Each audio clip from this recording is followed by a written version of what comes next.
Ismael was a boy who had great interest in living out his wildest dreams, but he was very poor.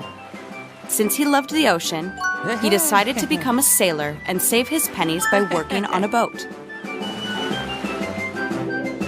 Before departing, Ismael spent the night at an inn where he met Queequeg, an Indian whale hunter.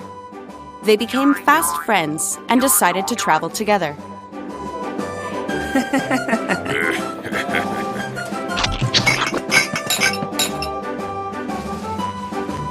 The two friends found work on a boat called Pequod, an enormous and beautiful whaling boat. The owner was a man called Peleg, though no one knew anything about the captain.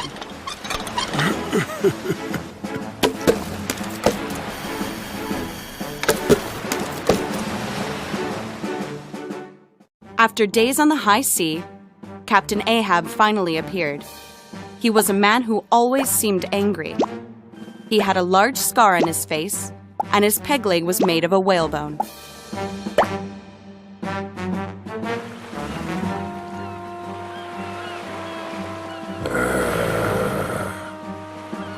Captain Ahab had lost his leg when a giant whale attacked him years before. Since then, he had been following it without rest and promised to give a golden coin away to the first man who found it.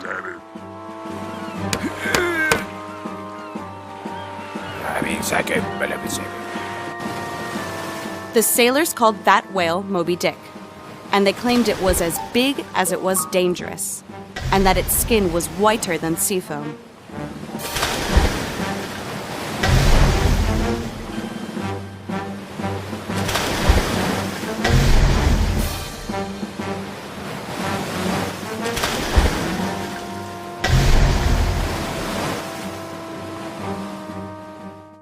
As they navigated south, Queequeg explained to Ismael that whales were important to the people of the region. From these creatures, the villagers also got meat, soap, candles, and most importantly, oil for kerosene lamps. Soap, candles, oil. One morning, the sailors caught sight of a school of whales on the horizon. The men quickly got into boats and began shooting their harpoons, but there was no trace of the elusive white whale. After all of the hustle and bustle, Queequeg showed Ismael all of the animals that made the ocean their home. Dolphin. Ismael listened with great interest, as he loved learning about the sea. Beluga whale.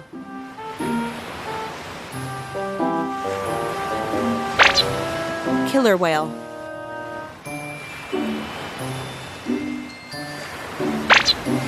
Gray whale.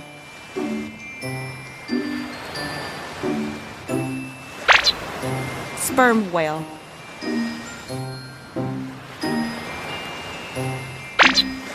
Blue whale. Suddenly, another sailor claimed to have seen Moby Dick, and the boat began to follow it. But the creature swam away quickly, even faster than the ocean waves. Further off, they saw a round, white form. But as they drew closer, a gigantic octopus with 8 legs surfaced. 1, 2, 3, 4, 5, 6, 7, 8.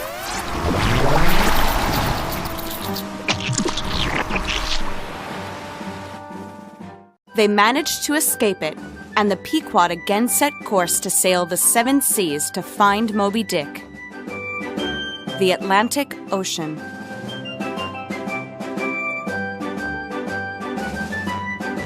The Antarctic Ocean. The Indian Ocean.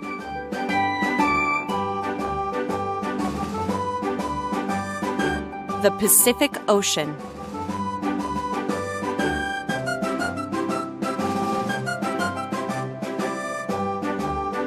The Arctic Ocean.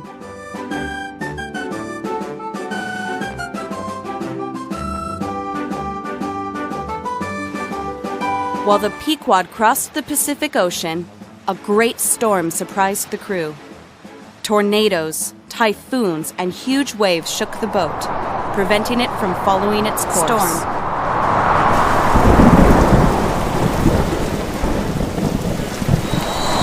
Tornado. Tsunami.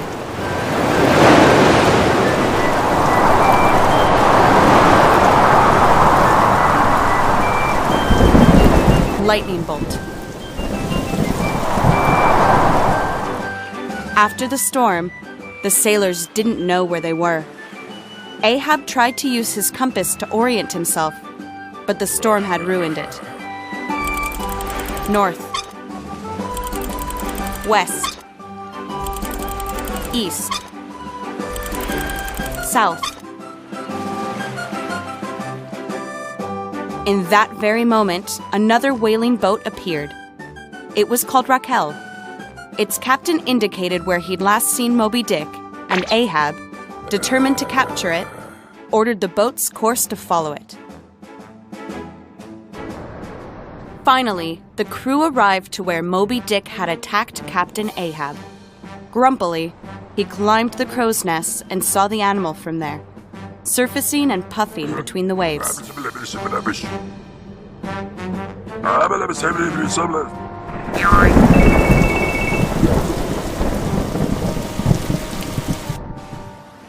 When the whalers looked on the port side, Moby Dick appeared on the starboard side. When they looked over the prow, the whale appeared at the stern, starboard side.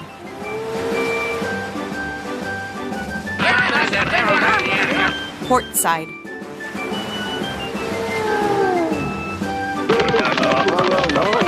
Stern.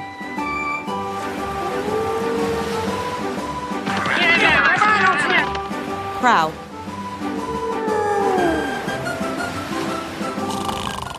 They followed Moby Dick for 3 days, trying to capture it, but it all seemed impossible.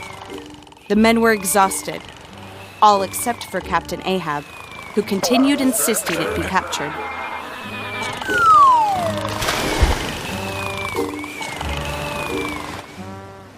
Moby Dick's strength began to weaken after such a long battle. Ahab realized this and threw a harpoon that reached the gigantic animal. But just then, the harpoon cord wound around Ahab's leg, and he was dragged away by the animal.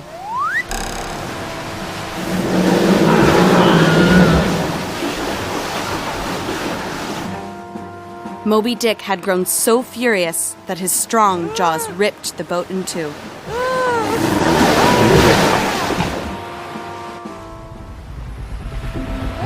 Ismail jumped into the ocean just in the nick of time and was left floating, clinging to a piece of driftwood. Luckily, the whaling boat Raquel was nearby and came to rescue the young man.